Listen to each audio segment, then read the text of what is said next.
Hello, my name is Cara Barnett. I'm a licensed genetic counselor, and I provide care to patients with cardiomyopathies through a genetic counseling company, Genexure, and I'm also a PhD student and researcher at Loyola University Chicago.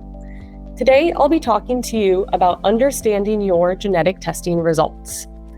To start with a brief review of what is genetic testing. Genetic testing reads through your genes to look for changes in their spelling.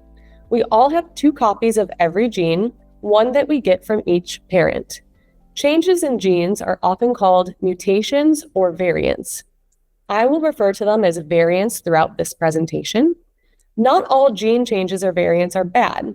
When a gene change is bad, it's called a pathogenic variant. And we'll talk through types of results you can get on genetic testing. We will discuss genetic testing for cardiomyopathy broadly. Not all genetic testing is the same, and this information is educational and not specific medical advice. You should speak to your cardiologist for any personalized recommendations or questions. Genetic testing reports will include information such as your demographics, the name of the test that was ordered, what genes were included on the test, additional technical information, and what your results were. If there were no gene changes or variants found, the results will simply say negative. If a gene variant is found, a gene will be listed along with additional information. Additional information on the report will include the specific name of the gene and the exact gene variant that was found.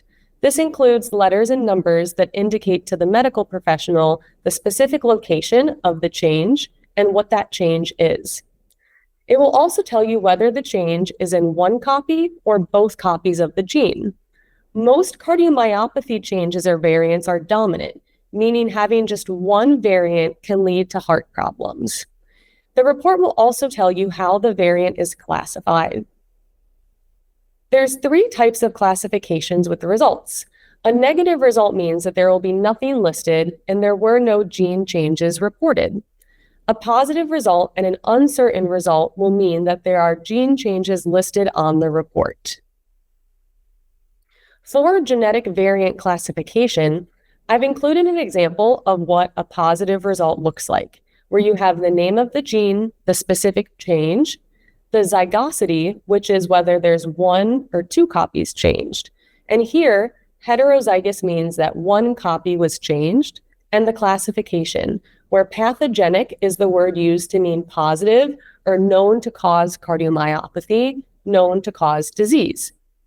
We also can have uncertain changes, and this is an example of an uncertain change, where the same information is included about exactly where the gene change occurs, but it lists it as uncertain significance.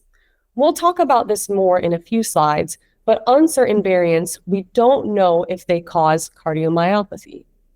It's important to note that all genetic tests can be slightly different. They all have the same goal, but different laboratories have different practices. It is possible to get both a positive result and an uncertain result on the same test, and your medical provider can help you understand if the positive is the clear answer and whether or not those uncertain results might mean anything. Some labs also do not report uncertain results, as it's not included as part of the testing, and that's fine. Different tests are designed differently, and if you have questions about this, you can speak with your medical provider. To specifically start talking about what these results mean when it comes to cardiomyopathy, we'll start with negative results. With a negative result, it means that no genetic answer was found. This does not rule out a genetic cause or risk to family members. A negative test just means that no genetic change was identified on your testing today. It doesn't mean that we might not find the answer in the future. This can be called gene-elusive cardiomyopathy, where there may still be a family history or a gene in the family that's causing the disease, we just can't find it today. Many cardiomyopathy genes are still being discovered, and some genetic changes cannot be detected currently. Families can still share heart conditions, even when the genetic testing is negative. The Heart Failure Society of America recommends that the first-degree relatives of someone with a cardiomyopathy and a negative genetic test continue to have regular heart screening because the negative test does not rule out risk to family. So we recommend discussing negative genetic testing results with your provider and the screening guidelines as well with your family so that you can come up with a plan to make sure that at-risk relatives are being screened appropriately. For a positive genetic testing result, this means that the result explains why you have a cardiomyopathy or it provides an answer. Positive results can sometimes help your doctor choose the most appropriate care for you and inform specific follow-up. Positive results also mean that genetic testing is now available for your family to understand their own heart risks. Your relatives should be offered genetic testing for this positive result to see if they have that same gene variant.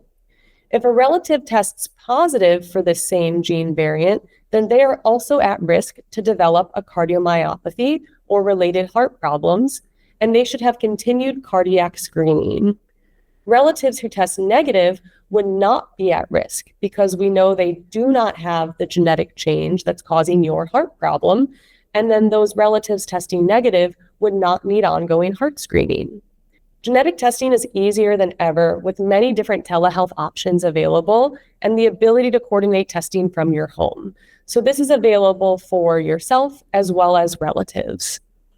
First-degree relatives who do not pursue genetic testing in a family where there's a known genetic cause should continue to have heart screening because we don't know if they are or are not at risk for heart problems. There is a third type of result in genetic testing called an uncertain result or a variant of uncertain significance. Again, not all labs or genetic tests will report uncertain results, but when they are reported, it means that a change was found in a gene, but we do not know exactly what it means. There are changes in genes that are normal variability that make us different as individuals and families. When a lab can't tell if a change in a gene is normal or if it is harmful, it is considered an uncertain variant. For uncertain variants, when we find these on genetic testing for cardiomyopathy, we generally don't use them to inform clinical care for yourself or do testing for family members. However, there are always specific situations when sometimes a genetic counselor, your cardiologist, or other professional might be suspicious that it could have more meaning, and in that specific scenario, they would let you know.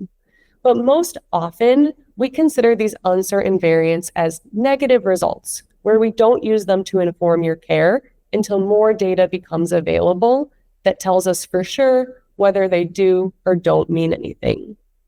When we have someone who only had an uncertain variant on their test, they could still have a gene-elusive cardiomyopathy, where there could be another gene out there that's clearly the answer that we can't find on our testing. So families can still share heart conditions even when genetic testing is uninformative or uncertain. And we still recommend that first-degree relatives continue to have regular heart screening based on the cardiomyopathy diagnosis and risk in the family.